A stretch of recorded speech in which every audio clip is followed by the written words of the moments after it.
500살 먹은 사람이 자녀를 낳았다. 그러면 500살 이전에는 자녀를 안 낳았다는 얘기잖아요. 참, 그러니까 예수를 안 믿는 사람들이 말도 안 되는 소리다.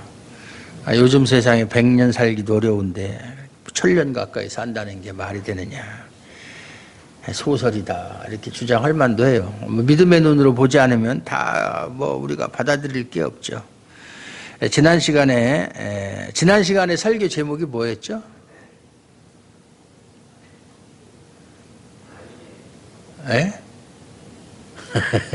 가인의 후손은 그 전인데 죽었더라. 아주 죽었더라. 일주일 동안 그걸 기억한다는 건 기적이에요. 죽었더라. 아담의 계보는 죽었더라로 끝납니다. 이것은 아담의 계보 자체가 죽음에 처한 인간의 그 실상, 세계를 보여주는 것이고, 죽음 안에서 어차피 죽을 인생이라면 그가 얼마를 살고 어떻게 살았든지 간에 아무 의미가 없다. 100년을 살았던 1000년을 살았던 전도서에 보면 솔로몬이가 뭐라고 얘기했어요? 태어나자마자 죽든 심지어는 어머니 뱃속에서 죽든 태어나서 100년을 살든 죽는 것에는 아무런 차이가 없다. 죽음 이후에는 다 똑같으니까. 그런 거예요. 허상이에요. 사람이 죽으면 모든 것이 다 없어지죠. 그 사람이 어떠한 업적을 남겼어도 그 사람 자체는 죽으면 의미가 없어지는 거예요. 물론 부활에 대해서 자유주의 학자들은 예를 들어서 세종대왕이 죽었다. 그러나 그의 업적은 남아있다. 그래서 지금까지도 세종대왕을 사람들이 기억하고 있다. 그것이 곧 부활이다. 이렇게 주장하는 사람들도 있어요. 그러면 그 나머지 사람들, 우리가 기억하지 못하는 사람들은 그러면 뭐예요? 그 사람들은 부활이 없나요? 업적이 있는 사람만 부활이 있고, 그것도 말이 안 되는 얘기죠. 그런데 죽음의 세계를 말하는 아담의 계보에 오늘 본문에 죽음과 상관없는 에녹이 포함되어 있다. 에녹은 죽음을 보지 않았다고 그랬어요. 21절에서 24절까지 보면 에녹은 65세에 무두셀라를 낳았고 무두셀라를 낳은 후 300년을 하나님과 동행하며 자녀들을 낳았으며 그는 365세를 살았더라. 에녹이 하나님과 동행하더니 하나님이 그를 데려가심으로 세상에 있지 아니하였더라. 그렇게 에녹에 대해서 다른 사람은 다 죽었더라 끝났는데 에녹은 하나님과 동행하더니 하나님이 그를 데려가셔서 세상에 있지 않았다. 그렇게 했어요. 에녹의 일생에는 죽었더라 대신 하나님이 그를 데려가셨다. 하나님이 데려가셨다는 것은 죽었든지 아니면 하나님이 데려가셨든지 세상에 있지 않는 것은 마찬가지예요. 죽은 사람도 세상에서 없어진 것이고 또 하나님이 또 데려가셔도 세상에 없는 것이고 어떻게 됐든지 간에 결과는 마찬가지. 세상에 있질 않아요. 하지만 인생은 세상에서 존재하다가 불신자들이 말하는 것처럼 죽음으로 모든 것이 끝나는 것이 아니라 영원한 세계로 이어진다. 신자든 불신자든 죽음 이후에는 영원한 세계가 있다. 그 상태가 다를 뿐이지 영원한 세계가 있다는 것은 동일해요. 그것이 영원한 사망이냐 아니면 영원한 생명이냐 이렇게 나뉘는 것이지 영원한 것은 마찬가지다. 그래서 아담의 계보에서 에녹의 삶, 하나님과 동행하다가 하나님이 그를 데려가셨다라는 것은 상당히 중요한 의미가 있어요.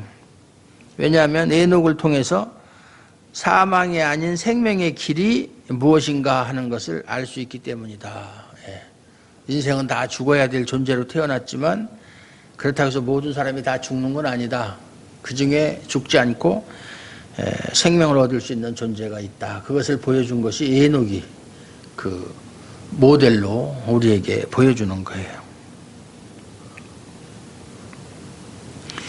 죽음의 계보. 아담의 자손들은 아담 이후에 태어난 모든 자손들은 다 죽을 수밖에 없는 존재예요. 그러니까 누구도 그 죽음에서 생명으로 옮겨지는 것은 불가능해요. 인간 스스로도 그 죽음을 이길 수가 없어요. 어떤 노력, 어떤 방법도 다 헛된 일로 끝날 수밖에 없다. 진시황이 불로초를 구하기 위해서 백방으로 노력했지만 결국 그도 죽고 말았어요.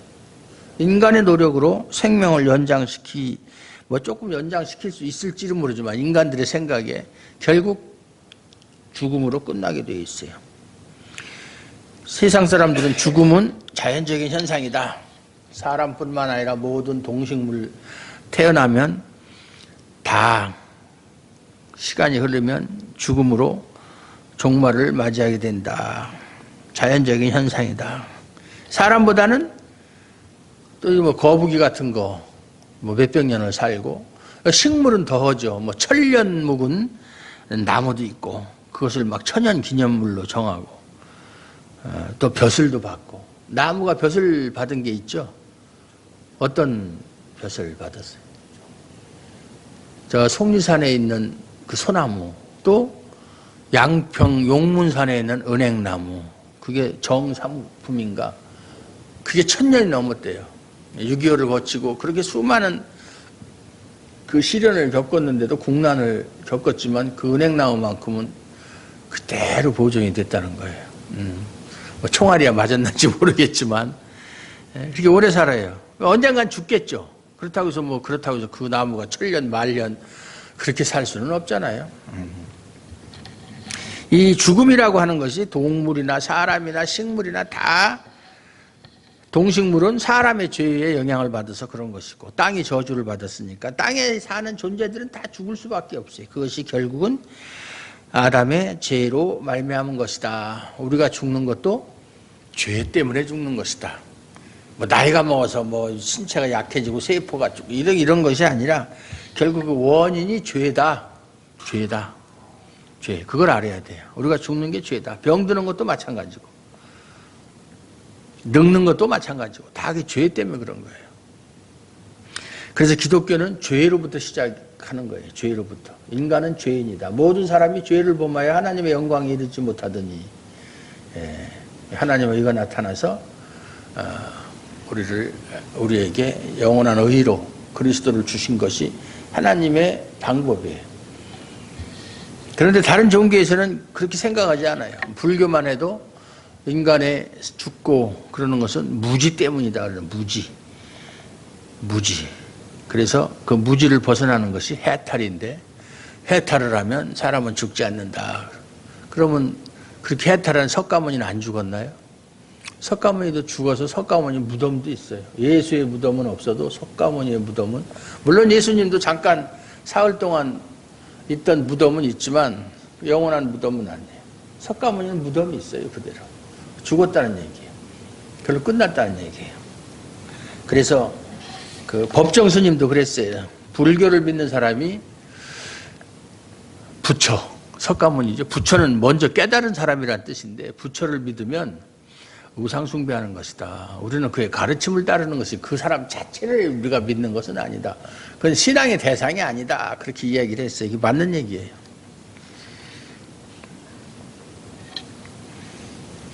세상에 죄가 들어옴으로 인해서 그때부터 죽음이 있게 되었다. 따라서 죽음에서 벗어나기 위해서는 이 죄 문제를 해결하지 않고는 죽음에서 벗어날 수가 없다. 그 말이에요. 이것을 위해서 예수님이 오셨다는 것이 성경이에요. 죄의 문제를 해결하기 위해서 예수님이 오셨다. 그것이 성경이에요. 그 얘기를 계속 하는 거예요. 왜 인간은 죽을 수밖에 없으며 그 죄의 죽음을 극복하는 길은 우리 인간 스스로에게는 없다. 하나님만이 하실 수 있는데 그 일을 하시기 위해서 예수님이 오셨다. 예수님이 아니고서는 그 누구도 이 문제를 해결할 수가 없다. 그것이 성경의 이야기예요. 그런데 그러면 에녹은 그러면 그 당시 예수님도 없었는데 어떻게 죽음을 보지 않고 하나님이 데려가셨는가? 참 궁금하죠. 또 구약시대 사람도 마찬가지고, 예수님 없었잖아요. 그 당시. 그럼 구약시대 사람들은, 예수님 오시기 전에 태어난 사람들은 다 죽었어야 되는데 창세기에 나오는 에녹은 죽음을 보지 않았다. 이렇게 이야기하거든요. 그런데 에녹을 보면 다른 사람과 달리 에녹에게만 있는 특징이 있어요. 이게 뭐냐면 하나님과의 동행. 하나님과 동행하더니 24절에. 그럼 하나님과 동행한다는 것은 무슨 말인가? 하나님은 영적인 존재라 눈에 보이지 않는 존재하고 어떻게 동행을 하느냐? 그걸 우리 현실적으로 이해한다는 건 참 어려워요. 보이지도 않는데 어떻게 동행을 해요? 그걸 우리가 체험할 수 있는 것도 아니고, 물론 감정적으로, 감각적으로 느낄 수 있는 것도 아니고, 어떻게 보이지 않는 하나님과 내가 지금 동행하고 있다. 그걸 어떻게 알 수 있어요? 하나님한테 물어본 것도 아니고, 하나님이 나 지금 너하고 동행하고 있거든. 그런데 나는 느낄 수가 없다 이 말이죠. 하나님과 동행할 때는 몸이 뜨거워진다거나 기분이 좋아진다거나 어떤 현상이 나타나는 것도 아니고. 에녹은 무두셀라를 낳은 후 300년을 하나님과 동행했다고 그랬어요. 그러면 이 말은 무두셀라를 낳기 전에는 하나님과 동행하지 않았다는 뜻이에요. 무두셀라를 낳은 후 300년을 하나님과 동행했다는 말은 그 뉘앙스로 볼 때 그 전에는 하나님과 동행하지 않았다라는 말이에요. 여러분은 어떻게 생각하세요? 그 전에도 하나님과 동행했는데 무두셀라를 낳고 나서 계속 동행했다 이런 뜻입니까? 아니면 무두셀라를 낳기 전에는 하나님과 동행하지 않았는데 무두셀라를 낳고 나서 하나님과 동행했다. 어떤 게 맞는 것 같아요? 전자예요? 후자예요? 아니면 모르겠어요. 왜 제가 그렇게 생각을 하느냐면 무두셀라를 낳기 전에는 그의 인생도 다른 사람과 마찬가지로 죽었더라 해서 벗어날 수 없는 존재였었다. 그런데 무두셀라를 낳으면서 반전이 생겼다. 인생의 전환점이 되었다. 그래서 생각할 수가 있어요. 왜 그러냐 뒤에 설명을 할게요. 그래서 하나님과의 동행한다는 것은 우리의 생각과는 조금 다르다. 보통 우리가 하나님과 동행한다 그러면 항상 기도하고 성경 보고 묵상하고 이런 것이 하나님과 동행하는 것이라고 생각을 해요. 그런데 에녹의 동행을 인간의 그 행위, 우리가 말하는 성경을 보고 묵상하고 기도하고 그러는 것으로 이해할 수는 없어요. 동행이라는 것은 말 그대로 혼자가 아닌 다른 누구와 함께 길을 가는 것을 동행이라고 그래요. 같이 가는 거죠. 같이 사는 것, 동행. 그렇게 될 때 동행의 진정한 의미는 나와 동행하는 존재를 위해서 동행하는 거예요. 나를 위해서 동행하는 게 아니에요. 동행을 할 때는 항상 상대방의 입장에서 상대방을 배려하면서 상대방이 좋아하는 일을 하는 것이 동행이에요. 동행하면서 자기 고집대로 하면 그건 동행이 될 수가 없어요. 당연히 중간에서 헤어지게 되겠죠. 예. 그래서 나와 함께하는 그분, 그 존재, 그 사람의 를 위한 길을 같이 가는 것이 동행의 진정한 의미다. 그 말이에요. 그게 동행이에요. 그런데 동행을 할 때 한 가지 빼놓을 수 없는 것은 본인에게는 기쁨이 되고 힘이 되고 위로가 된다. 그럴지라도 나를 위한 것이 아니고 나와 동행하는 상대를 위한 길인데 나한테는 그것이 기쁨이 되고 위로가 되고 힘이 된다. 그 말이에요. 상대방 해달라는 대로 다 해주다니까 귀찮고 힘들어. 그러면 안 하죠. 당연히 동행할 일이 없죠. 그렇잖아요. 상대방을 위해서 하는데도 나는 그것이 기쁨이 되고 위로가 되고 힘이 된다. 그게 동행이에요.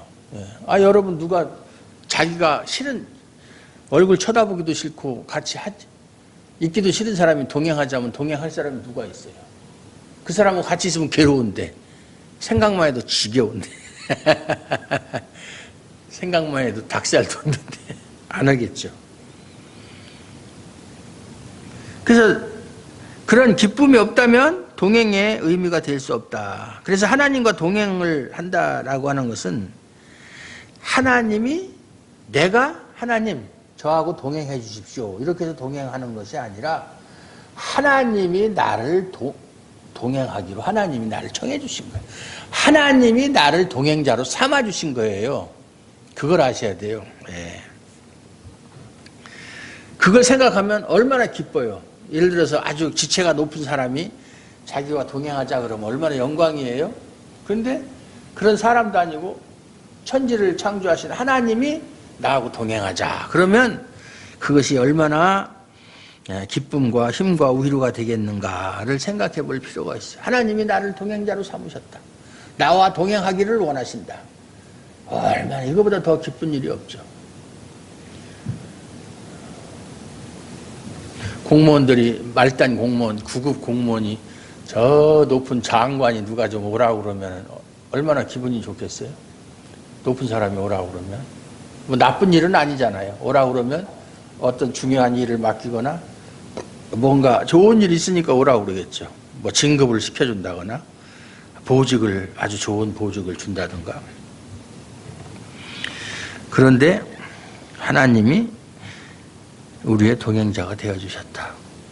내가 원해서 내가 어떤 자격이 있어서 그런 것은 아니에요.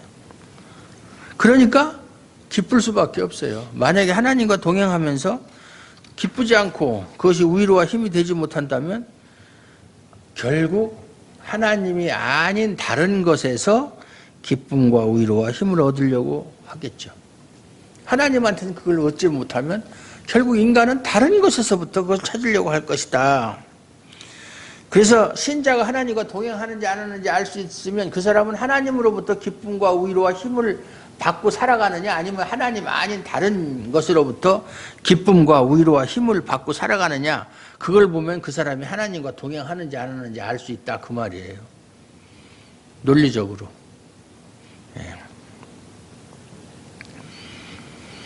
만약에 하나님과의 동행이 기쁨이 된다면 세상에서 다른 기쁨을 찾을 필요가 없죠. 왜? 이미 하나님 안에서 이 기쁨으로 만족하니까.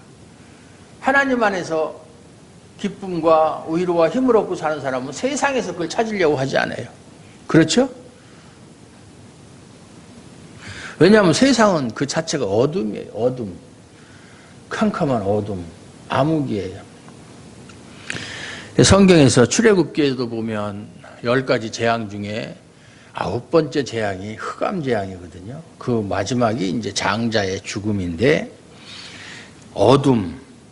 항상 성경은 세상을 어둠이라고 표현해요. 그래서 예수님은 빛이시고 세상을 비추는 빛이 어두운 세상에 오셔서 세상을 비추었다. 그 빛은 사람들의 생명이다. 어둠이라는 건 그렇다면 생명이 없는 상태를 말하는 거예요. 그러죠? 예. 그러지라.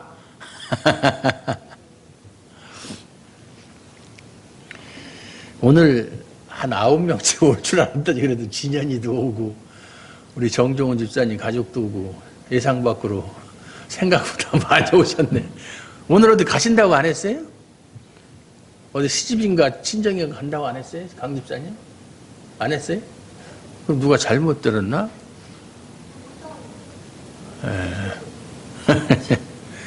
강경희 집사님은 못 온다고 그랬고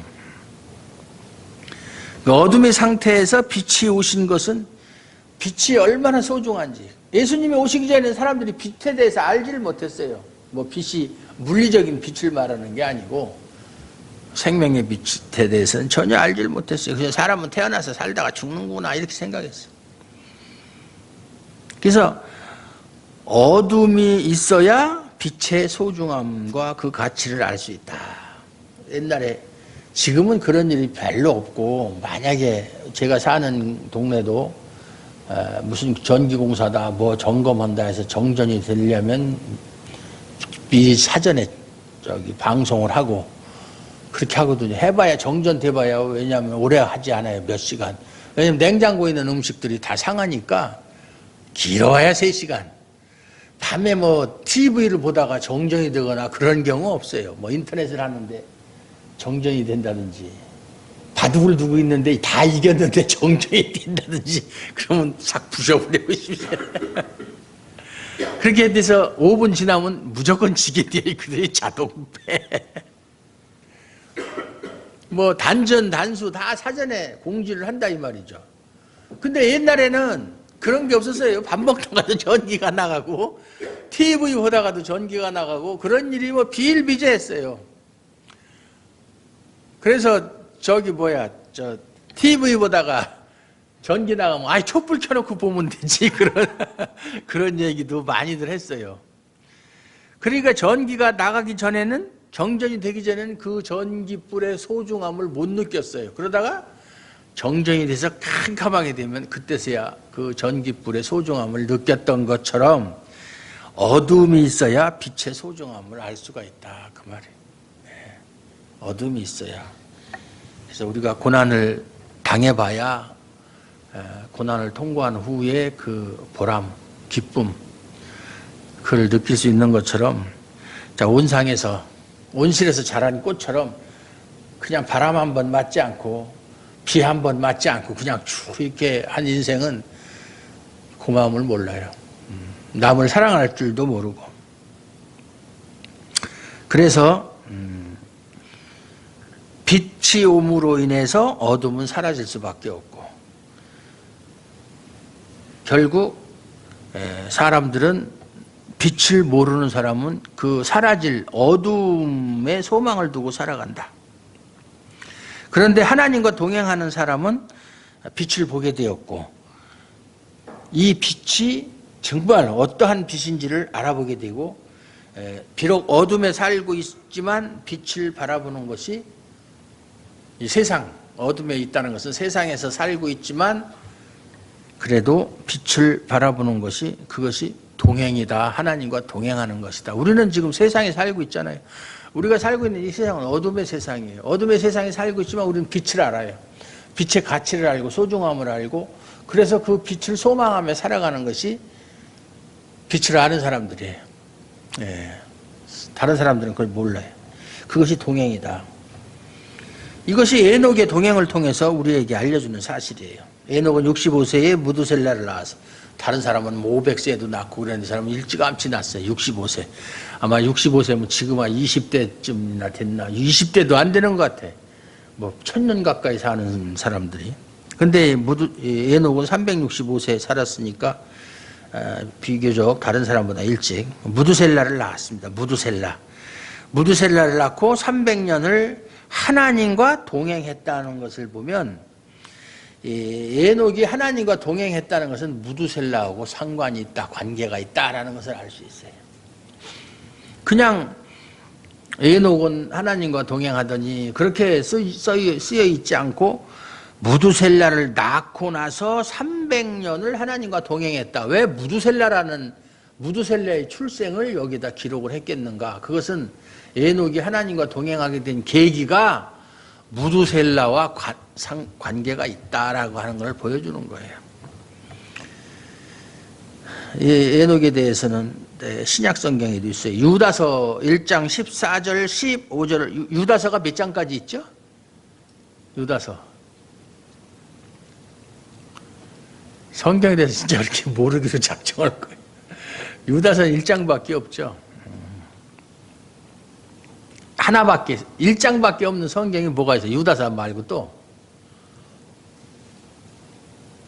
신약 성경 중에 요한 1서는 아니죠. 요한 3서. 구약에는 그거 알면 내가 오늘 오바댜가 한 장밖에 없어요.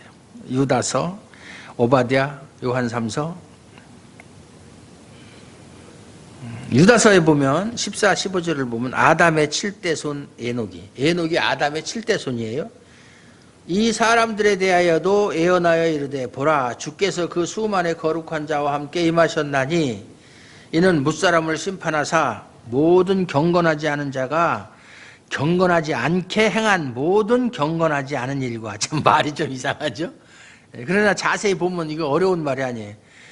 무사람을 심판하는데 어떤 사람을 심판하냐? 모든 경건하지 않은 자가 경건하지 않은 사람이 경건하지 않게 행한 경건하지 않은 일 일과 또 경건하지 않은 죄인들이 주를 거슬러 한 모든 완악한 말로 말미암아 그들을 정죄하려 하심이라 하였느니라고 그렇게 말하고 있어요. 그러니까 무슨 말이냐면 에녹이 당시의 사람들에게 하나님의 심판이 있을 것이다 라고 예언했다는 얘기예요. 그 심판이 뭐냐? 어떤 사람을 심판하느냐? 경건하지 않은 사람들이 경건하지 않은 일을 한 것에 대한 심판, 또 하나님을 거슬러 행한 일에 대한 심판. 그렇게 에녹은 그것을 예언을 했다 그 말이에요. 그것이 300년 동안 하나님과 동행했다는 말의 의미예요. 그게 뭐 거룩한 삶을 살고 뭐 산속에 가서 세례요한처럼 뭐 금식하면서 그냥 메뚜기나 잡아먹고 그렇게 뭐 한 것이 아니고 사람들에 대해서 하나님의 심판을 이야기를 했다. 에녹이 당대의 사람들, 자기 시대의 사람들에게 하나님의 심판을 예언했다. 이것이 유다서의 내용이에요. 이 심판이 어떤 심판이죠? 이 심판이 어떤 심판이에요? 노아의 심판이죠. 노아의 심판. 근데 에녹이 무드셀라를 낳고 무드셀라가 969세까지 살고 그러고 나서 라멕, 그 다음에 노아예요. 에녹, 무드셀라, 라멕, 노아 이렇게 내려가는 거니까 에녹이 아담의 7대 손이면 노아는 몇 대 손이에요? 예? 9대? 에녹이 7대, 8대가 무드셀라, 9대가 라멕, 그 다음에 노아 10대 손이죠. 10대 손. 예. 그러니까 이 에녹은 이미 노아의 심판을 알았다는 얘기예요. 앞으로 수백 년 후에 있을, 수백 년도 아니지 그보다도 더. 예. 그래서 그것을 당대의 사람들에게 예언했다. 그럼 뭐 노아의 심판이 홍수의 심판인데 앞으로 생각해 보세요. 무드셀라가 969세까지 살고 그 다음에 무드셀라가 969세 때 노아가 몇 살인 줄 아세요? 600살이에요. 600살. 그러면 969년 후에 있을 일에 대해서 무드셀라를 낳고 나서 무드셀라가 969세 때 그 해에 노아의 홍수가 있었다 그 말이에요. 앞으로 여러분들 앞으로 969년, 970년, 1000년 후에 하나님께서 이 세상을 심판하십니다 하면 누가 그걸 실감나게 듣겠어요? 앞으로 10년 후도 아니고 20년, 우리나라 사람들은 30년 후에 심판이 있다고 그래도 그거 30년 후에 뭐 어떻게 될 줄 알아. 뭐 당장 내일 일도 모르는데 별 관심 안 가질 거예요. 근데 7년 후에 심판이 있다 그러면 그걸 누가 믿겠느냐고요. 그때 나 이 세상에 있지도 않는데 뭐 난 벌써 죽고 난 다음인데 심판이 있든지 말든지 나하고 무슨 상관이야. 이렇게 생각할 거 아니에요. 사람들의 생각이 짧은 거예요. 죽고 나면 심판을 피할 수 있나요? 사람이 살아있든 죽었든지 간에 심판을 피할 수 있는 존재는 없어요. 죽고 나서도 심판을 받아야 돼요. 나중에 죽었던 사람도 다 부활을 해가지고 심판을 받아야 돼요. 심판이 유보되거나 심판에서 제외되는 사람은 한 사람도 없어요. 그래서 재미나는 사실을 발견할 수가 있는데 이 무드셀라라는 말의 뜻이 이름의 의미가 창 던지는 사람이란 뜻이에요. 창 던지는 자, 창 던지는 자. 그런데 창 던지는 자라는 것은 단지 창을 던지는 사람이라는 뜻이 아니고 부족을 지키는 사람, 부족을 지키는 용사 이런 뜻이에요. 그 당시에는 뭐 국가가 없었고 부족이니까 부족을 지키는 족장이에요. 족장. 자기 부족의 추장이죠. 예. 근데 그 부족을 지키는 자가 죽으면 그 부족은 어떻게 되겠어요? 전쟁에서 패할 수밖에 없다. 용사가 죽었으니까. 그런 의미예요. 무드셀라가. 그리고 그 무드셀라라는 이름에게 또 다른 뜻도 있어요. 그것은 그가 죽으면 심판이 임한다. 이 뜻이에요. 그가 죽으면 심판이 임한다. 뭐 똑같은 얘기예요. 부족을 지키는 자가 죽으면 그 부족이 전쟁에서 지는 것이나 그가 죽으면 심판이 임한다. 그래서 에녹이 무드셀라를 낳고 하나님의 심판에 대한 경고를 받았다. 하나님으로부터 요즘 말로 말하면 계시를 받았다. 왜 하나님이 에녹을 택했는지 그건 알 수가 없죠. 그건 하나님의 마음이니까. 그래서 그걸 알았기 때문에 자기가 난 아들의 이름을 무두셀라라고 지은 것이 아닌가 이렇게 추측해 볼 수가 있어요. 그리고 그걸 알았기 때문에 그는 그 말씀에 따라서 경고에 따라서 하나님과 동행하는 삶을 살았다. 그렇게 생각을 해볼 수가 있어요. 예. 그런데 실제로 노아 홍수는 무두셀라가 969세까지 살고 죽은 다음에 노아의 홍수가 실제로 임했어요. 그러니까 그 해에 발생한 건 맞지만 무두셀라가 969세에 노아의 홍수가 임했는데 죽고 나서 임했다 이 말이에요. 죽고 나서. 무두셀라가 라멕을 낳은 나이가 187세고 라멕이 노아를 낳은 나이가 182세면 그렇다면 노아가 태어났을 때 무두셀라의 나이는 369세예요. 성경의 표현대로 계산을 해보면. 그리고 창세기 7장 11절에 보면 노아가 600세 되던 해에 홍수 심판이 시작됐는데 그때 무두셀라 나이가 969세였었다. 969세에까지 살고 죽고 나서 몇 달 있다가 홍수가 임했다 그 말이에요. 살아있을 때 임한 게 아니에요. 그러니까 그때까지 노아가 600세 보세요. 에녹의 아들이 무두셀라고 무두셀라 아들이 라멕이고 그럼 손자가 노아잖아요. 손자가 600세 될 때까지 할아버지가 살고 있었다. 그 가족이 진짜 한번 잔치 때 모이면 정말 어마어마하게 모였을 거 아니에요. 예? 참 옛날에 우리 할아버지가 87세인가 그때 옛날 지금 살았으면 뭐 120세 됐겠죠. 근데 그때 87세 살았으면 엄청 오래 사신 거예요. 그때 60 살면은 참 잘 사는 거고. 지금도 현대인들도 그런 말을 해요. 40대 죽으면 너무나 억울하죠. 40대 죽으면 뭐 일찍 애들 때 죽은 거니까. 50대에 죽으면 한이 많고, 50대에도 너무 일찍 죽은 거잖아요. 60대에 죽으면 그나마 아쉽지 60대에 죽어도 70대에 죽으면 그럭저럭 다행이고 70대까지 살면 성경도 우리 인생의 연수가 70이라고 그랬죠. 강건해야 건강하면 80이라고. 80대에 죽으면 뭐 억울할 거 없고 그렇게 지금 현대인들도 말하는데 저희 할아버지가 그렇게 저기 했는데 무슨 잔치가 있어서 모이면 그러고 시골 사람들이 자기 직계자손만 모이나요? 할아버지가 4형제 중에 장남이고 둘째 할아버지, 셋째 할아버지, 넷째 할아버지 있고 그 밑에서 난 뭐 모이면 뭐 100, 한 5, 60명 그냥 모이는 거예요. 그러니 100년도 못 사는 분도 그런데 969세 살았으면 얼마나 많은 자손들이 그때 산하 제한을 했겠어요. 뭘 했겠어요. 생기는 대로 다 났는데.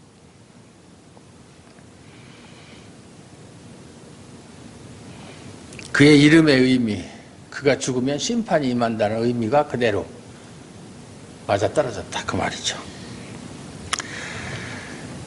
그래서 에녹은 무두셀라를 낳고 하나님의 심판에 대해서 알았고 따라서 하나님이 행하실 심판을 생각하며 살았다. 반드시 하나님의 심판은 이루어진다. 에녹이 만약에 그것을 하나님의 심판을 알고 반드시 임할 것이라는 걸 생각했다라면 자기가 살고 있는 현실의 삶이 전부가 아니라는 것을 알았을 거예요. 그래서 하나님의 심판에서 에녹이 기대하고 소망을 둘 것은 하나님 한 분뿐이다. 하나님 한 분을 믿는 것밖에는 이 심판을 피할 길이 없다라는 것을 알았다는 얘기예요. 히브리서 11장 5절에도 보면 믿음으로 에녹은 죽음을 보지 않고 옮겨졌으니 하나님이 그를 옮기심으로 다시 보이지 아니하였느니라. 그는 옮겨지기 전에 하나님을 기쁘시게 하는 자라 하는 증거를 받았느니라. 에녹의 삶은 하나님과 동행하는 삶이었었고 하나님과 동행하는 삶은 하나님을 기쁘시게 하는 삶이었었다. 그 말이죠. 예. 그래서 여기 보면 믿음으로 그랬잖아요. 믿음으로. 그러니까 에녹의 믿음이 바로 심판에서의 구원으로 이해될 수 있다. 그거예요. 하나님과의 동행이라는 것은 믿음이에요. 믿음. 아까 얘기한 대로 뭐 성경 읽고 전도하고 무슨 뭐 묵상하고 기도하고 그런 것이 아니라 하나님을 믿는, 예수를 믿는 믿음이다. 그 말이에요. 그게 하나님과 동행하는 것이다. 그 세상에 대한 하나님의 계획은 다 정해져 있어요. 그건 누가 바꿀 수가 없어요. 하나님이 천지를 창조하실 때 이미 세상의 창조부터 시작해서 종말까지의 모든 시간표가 다 하나님의 계획 속에 들어있어요. 그대로 지금 진행되는 거예요. 그거는 중간에 바뀌는 일도 없어요.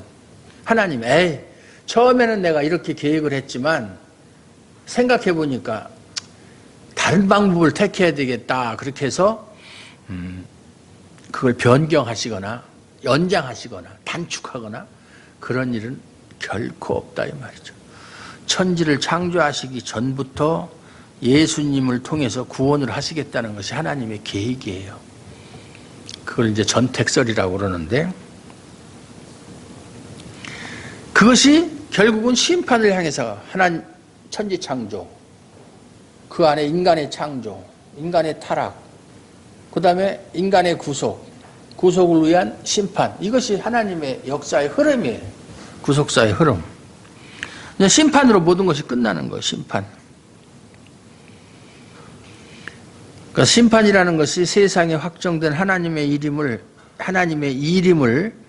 우리가 안다면 우리가 믿고 기대고 위로받고 힘을 얻을 것은 어쨌든 세상에 있지 않다. 어차피 심판받을 세상에 소망을 두고 살 필요가 없잖아요. 소망이 없어요. 세상에는. 여러분 세상에 소망을 두고 살지 마세요. 그렇게 해봤자 허망한 것밖에 없어요. 하나님이 보내주신 예수 그리스도, 구원자로서 오신 예수 그리스도를 믿는 믿음으로 사는 것이 하나님과 동행하는 것이다. 그 말이에요. 믿습니까? 예. 그리고 신자는 에녹처럼 세상의 심판을 나타내고 증거하는 사람이에요. 에녹이 천년 후에 있을 심판에 대해서 사람들에게 경고한 것처럼 우리도 반드시 하나님의 심판이 임한다는 것을, 그것을 우리의 삶으로 증거하고 또 사람들에게 나타내야 돼요. 뭐 그렇다고 해서 길거리나 전철 이런 데 서가지고 하나님이 세상을 심판하신다 성경을 흔들면서 그렇게 하면 안 되는 거예요. 예, 그거 진짜 혐오감을 주는 거예요. 예. 요즘은 그런 게 많이 보이진 않는데 옛날에는 막 전철 안에서도 그냥 뭐 찬송가 부르면서 예수를 믿으십시오. 예수를 믿어야 또 예수가 제 예수, 뭐 말은 맞는 얘기인데 방법이 잘못됐다 그 말이에요. 방법. 아니면 사람들 막 전철에 그 통로 막 오르락 내려가는데 가운데 막 성경책 들고 서서 예수 믿으세요. 예수 믿으세요. 예수 천당 불신지옥. 그건 정말 그건 잘못됐다. 오히려 예수 믿고 싶은 사람도 못 믿게 만드는 거야. 다만 그렇게 하지 않아도 돼요. 우리는 할 필요가 없어요. 세상을 사랑하지 않고 우리가 바라고 원하는 보물은 하늘에 있다. 그것을 믿는 믿음으로 살아가면 된다. 그 말이에요. 세상을 사랑하면서 하나님의 심판을 믿는다고 얘기하는 것은 거짓말이에요. 세상을 사랑하면서 하나님의 심판을 믿는다. 그건 말도 안 되는 소리예요. 하나님이 심판할 것이 세상인데 그 심판받을 세상을 사랑하면서 무슨 하나님의 심판을 이야기할 수 있어요. 그래서 그리스도를 믿는 것이 하나님과 동행하는 것이고 그것이 바로 세상의 심판을 나타내는 것이다. 믿습니까?